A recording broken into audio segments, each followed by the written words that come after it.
سلام، آپ سے سوال ہے کہ لیڈیز احرام کی حالت میں ہو اور وضو کے دوران سر کے بال ٹوٹ جائیں تو کیا دم ہوگا؟ وعلیکم السلام ورحمۃ اللہ وبرکاتہ۔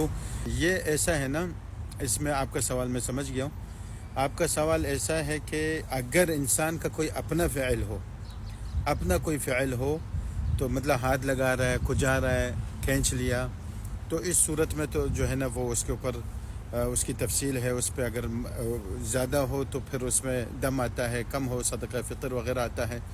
لیکن اگر اس کے بغیر کسی فعل سے ہوا، کچھ بھی آپ نے نہیں کیا، خود بخود بال گر گئے، کچھ ہوا، ٹوٹ گئے، تو اس میں کوئی دم نہیں، کوئی صدقہ فطر نہیں، کچھ بھی نہیں، ٹھیک ہے۔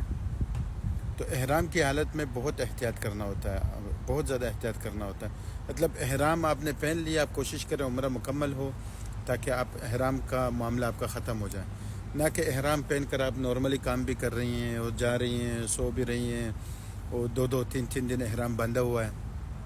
تو یقیناً انسان کو جب عادت نہیں ہے احرام میں رہنے کا، تو سال میں ایک دفعہ، 5 سال میں ایک دفعہ جب عمرہ کے لیے آتا ہے یا آتی ہے، جو بھی ہے، تو اس کو تو عادت نہیں ہوتا اس چیز کا، لیکن وہ یقیناً کوئی نہ کوئی غلطی کر بیٹھے گا یا بیٹھے گی۔